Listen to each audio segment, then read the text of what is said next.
Assalamualaikum warahmatullahi wabarakatuh. Semangat pagi anak-anakku kelas 6 yang saya sayangi dan saya banggakan. Sebelum kita mulai kegiatan pembelajaran pagi hari ini, marilah kita berdoa menurut agama dan kepercayaan masing-masing. Berdoa dipersilahkan. Berdoa selesai.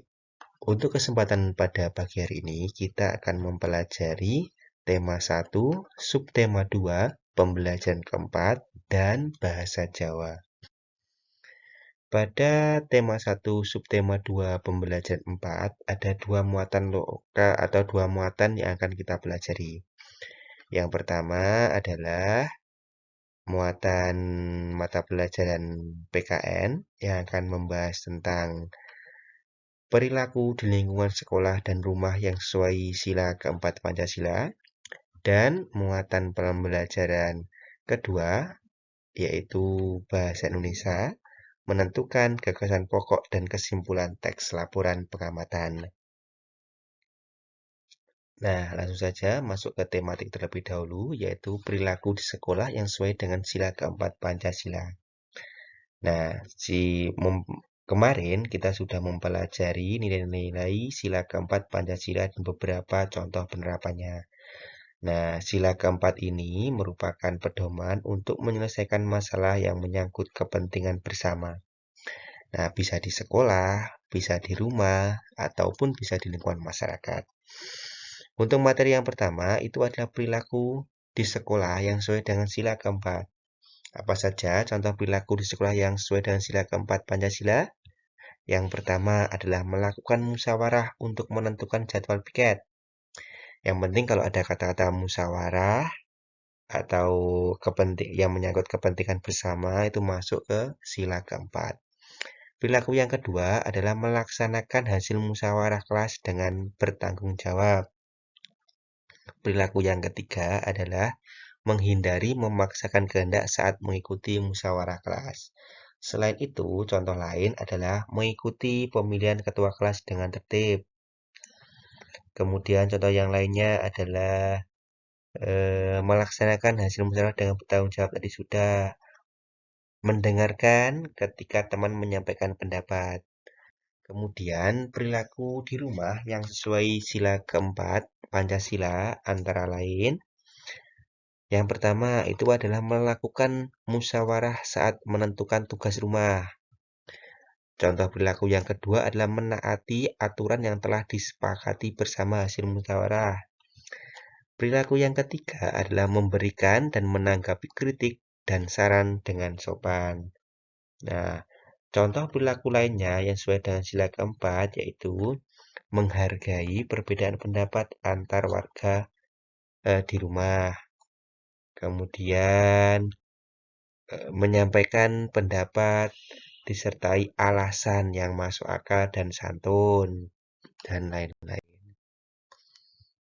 Kemudian untuk bahasa Indonesia kita akan membahas tentang teks laporan.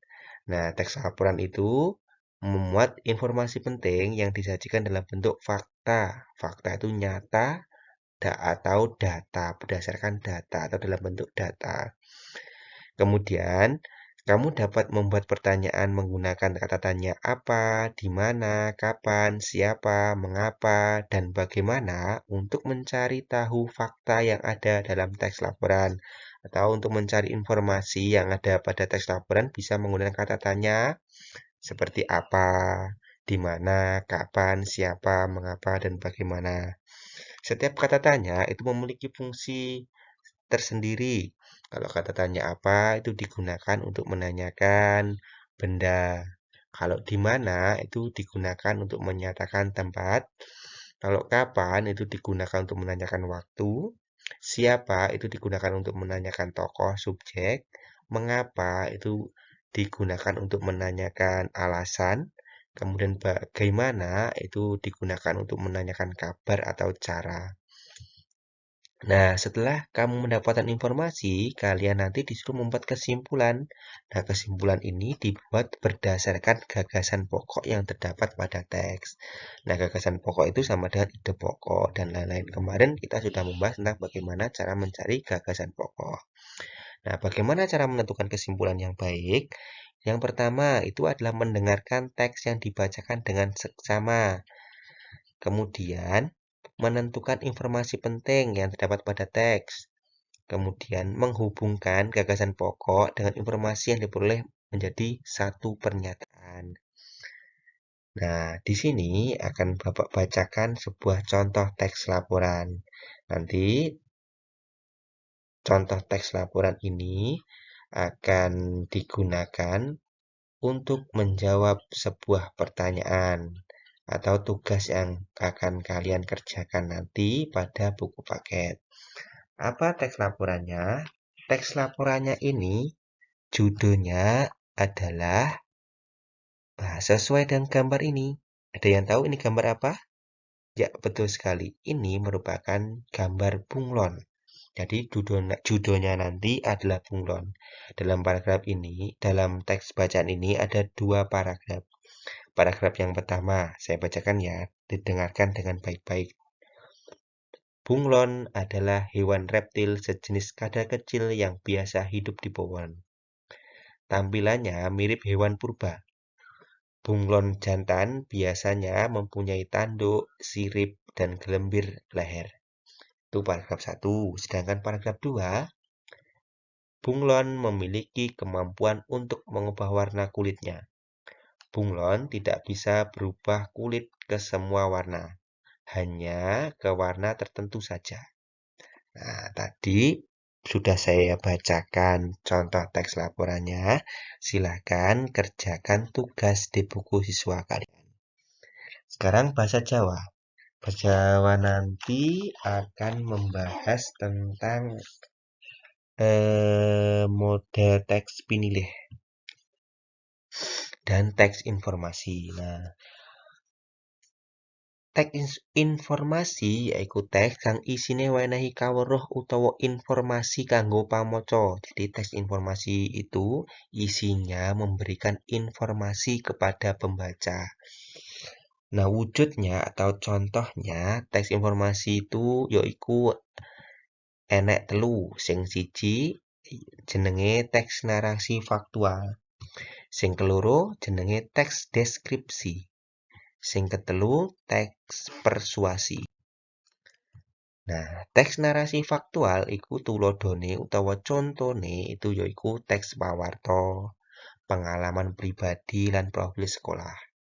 Teks pawarta itu biasanya teks sing isine berita-berita. Enek sing berita bencana alam, berita kecelakaan, lan lain-lain. Nomor loro, wujude teks informasi kuwi yaiku teks deskripsi. Nah, teks deskripsi yaiku teks kang ngadarake samubarang apa anane. Bisa lelakon, barang lan bisa apa wae sing dadi lesan atau sesuatu keadaan tempat barang dan orang. Teks deskripsi itu menceritakan sesuatu dengan detail.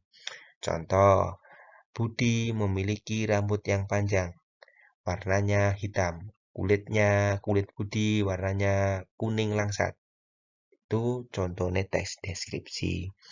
Nah, teks persuasi saiki. Teks persuasi iku isine itu ngajak-ngajak atau narik perhatian atau kawigatane liyan utawa ngyakinake jenenge teks persuasi. Nah, mungkin untuk pembelajaran kali ini cukup sekian. Ada kurangnya Bapak mohon maaf yang setulus-tulusnya. Billahi taufiq wal hidayah. Wassalamualaikum warahmatullahi wabarakatuh.